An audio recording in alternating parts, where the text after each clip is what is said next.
Salam kanalımın değerli izleyicileri, her vaxtınız xeyir olsun. Xoş gördüm hər birinizi yeni videomda. Bugün mən sizlərlə çox dadlı, ləzzətli, asanlıqla, tez bir zamanda hazırlayabiləcəyiniz şahplov resepti paylaşıram.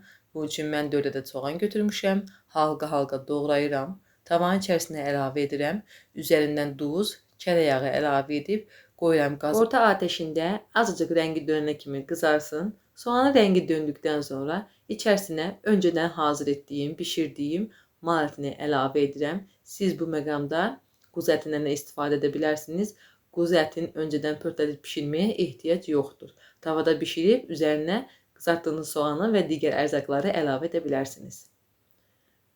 Tavanın qapağını bağlayıram. 5 dəqiqə ətlə birlikdə soğanı bişirirəm. Daha sonra içərisinə öncədən təmizlədiyim şabalıqları əlavə edirəm. Üzərindən duz, istiot əlavə edib digər ərzaqlarımızı içərisinə əlavə edirəm. Turşu əlavə edirəm. Qaysı əlavə edirəm. Kişmiş əlavə edirəm. Yaxşıca qarışdırıram. İçərisinə 3-4 xörək qaşığı su əlavə edib tavan qapağını bağlayıram. Qoyuram qazın orta ateşində 15 dəqiqə bişməyə. Keçirəm indi isə düyünü hazırlamağa. Düyünü hazırlamaq üçün öncədən mən su qoymuşam. Suyun içərisinə duz əlavə edirəm. İçərisindən öncədən 3-4 dəfə yuduğum basmati düyüsünü əlavə edirəm. Düyünü bişirirəm. Bu arada artıq şahplovun içdiyi hazırdır. Sizlərə göstərirəm. Bu formada olmalıdır. Keçirəm qazanın içərisində yağlayıb yuxaları qazanın içərisində düzməyə. Mən hazır yuxadan istifadə etdim. Siz istəyə görə yuxanı özünüz də hazırlaya bilərsiniz. Mütləq qazanın dibini və kənarlarını yağlayırıq. Bu arada mən yağ əritmişəm, duru yağ deyil. Mən hazır yuxanı belə bu formada kəsmişəm. Qazanın dibinə mütləq gələcək formada yuxa kəsin ki, plovunuz gözəl görüntülü alınsın. Yuxanı qazanın dibinə əlavə edirik, yağlayırıq. Bu arada düyünü süzürəm. Keçirəm digər yuxaları da yağlayıb qazanın kənarlarına yığmağa.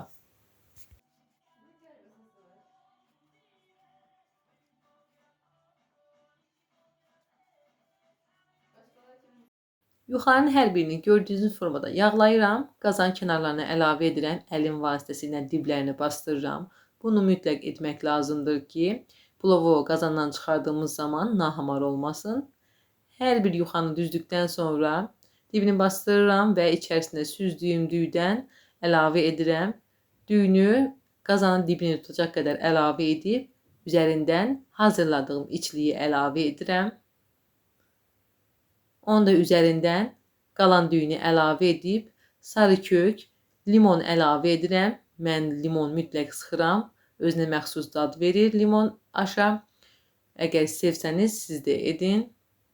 Daha sonra yuxaları bir-bir çəkib bağlayıram. Üzərindən də öncədən kəsdiyim qazan ağzı boyu yuxanı əlavə edib üzərindən də yağ əlavə edib qoyuram. 200 dərəcəli sobada hardasa saat yarım qalsın, dəm alsın. Yəni yuxa qızarana kimi qalsın, dəm alsın.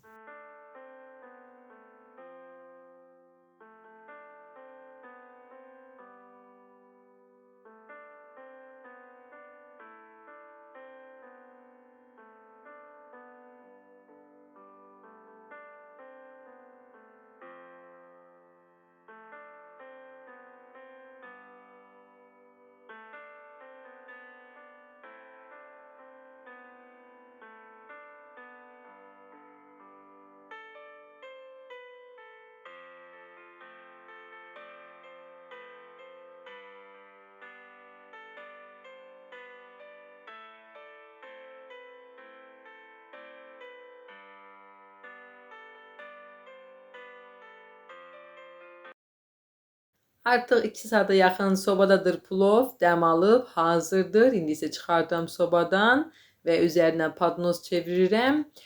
Çevirmək lazımdır. Həmişə kimi fikirləşirəm, mən bunu bacarmayacağam. Köməyə müraciət edirəm. Köməyim gəlir və plovu çevirir. Budur, möhtəşəm plovumuz hazırdır. Mütləq siz də verdiyim reseptlə hazırlayın. Möhtəşəm alınacaq. Həm dadı, həm görüntüsü.